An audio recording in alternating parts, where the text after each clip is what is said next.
The kitchen smelled faintly of coffee and rain.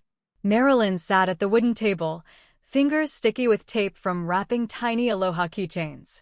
Each bore a name: Olivia, Max, Sophie, and a quiet message: "Grandma loves you." Reading glasses perched on her nose, she listened to the soft hum of the refrigerator.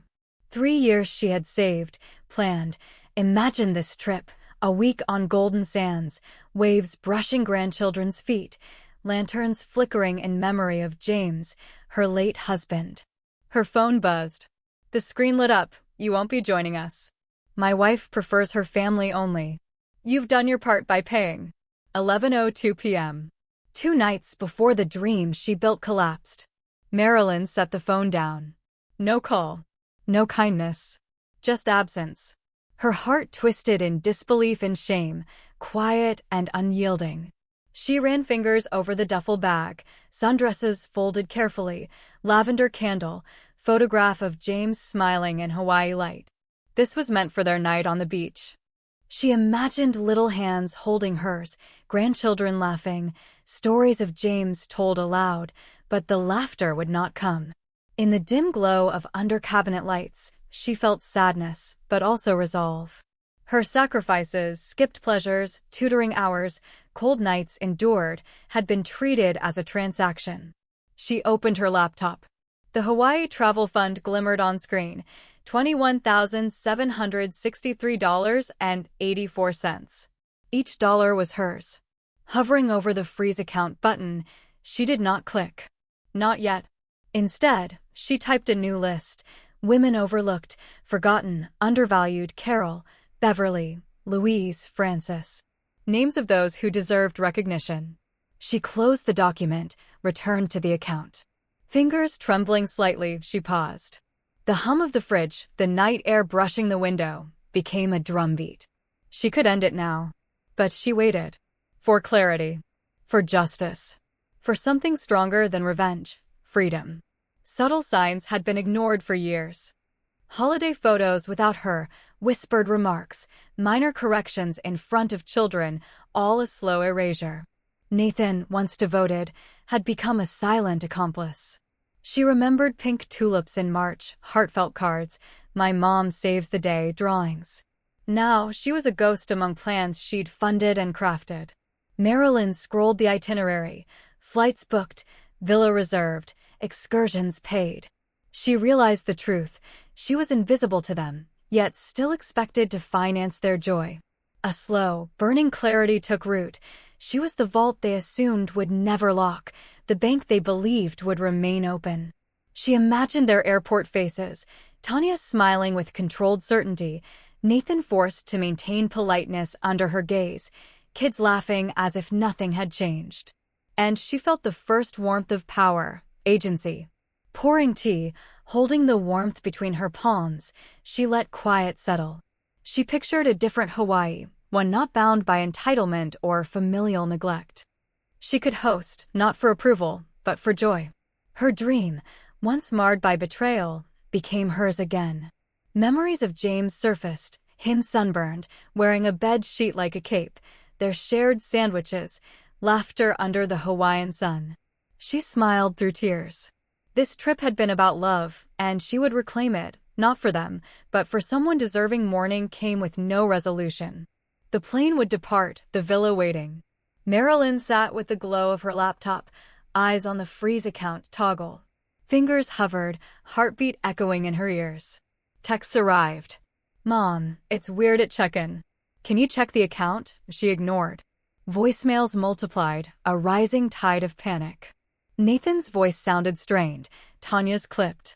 The children's excitement only heightened the cruelty. She didn't hesitate. Click. Freeze. Linked cards disabled. Every transaction paused. No warning, no alert. The villa booking? Cancelled. The car rental? Reversed. Flights? Declined. The plane would leave, but the paradise she funded was now unreachable for those who had cast her aside. Relief washed over her. Not triumph, not vengeance, but clarity. The quiet justice of silence. Marilyn felt the weight lift, replaced by focus. She wasn't bitter. She was deliberate. Every plan she had for the next step centered not on them, but on a new vision of care. Women like her, unseen, underappreciated, carrying quiet burdens. She made 6 calls, each ending in stunned silence. Hawaii. They hesitated. For 1 week.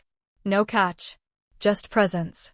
Questions followed, hesitation, disbelief, laughter tinged with tears. These were women who had given without recognition, sacrificed without applause. Bookings made under her name. 1 villa, 7 days, 6 women. Beds arranged, 1 large table for communal meals, every detail anticipating comfort and dignity. She packed the framed photo of James, walnut wood warm as memory, bubble-wrapped for protection.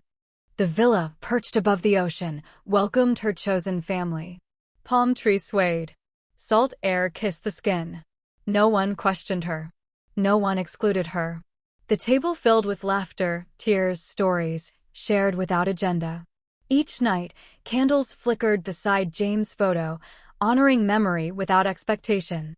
Marilyn saw the power of presence, no one performing, no one erasing. Only recognition, only witness. She felt the quiet triumph of her autonomy, the joy of creating a space for those overlooked. One evening, the women circled on the sand.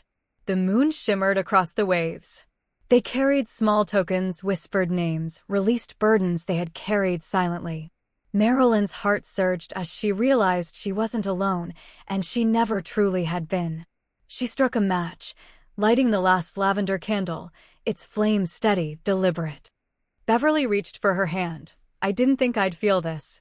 Peace." Marilyn smiled, understanding that the love she gave had not vanished. It had been redirected, multiplied, received. She finally understood. Freedom from obligation, validation from chosen bonds, and power in recognition. The pain of exclusion became fuel for connection. In the glow of candlelight, laughter, and waves, she whispered to herself, "I am enough. I am seen. I am free." Morning light bathed the villa. Sea air mingled with laughter. Postcards written, stories told, tears shed, joy unrestrained. Marilyn watched 6 women embrace visibility, their lives honored in small, intimate acts. Nathan's email requesting a refund arrived. She smiled, folded her laptop. She owed nothing. Silence had been her reply, louder than any words. She stepped onto the beach, toes in sand, watching waves roll in. Behind her, the villa hummed with laughter. She realized love without respect is not love. Presence over obligation. Recognition over entitlement. She had built a legacy, not of forced family ties, but of restored dignity and memory shared with those who deserved it most. The photograph of James gleamed at the table, candlelight reflecting in his eternal smile. Marilyn inhaled deeply. She was free, not by vengeance, not by denial, but by choosing herself and those who would see her worth.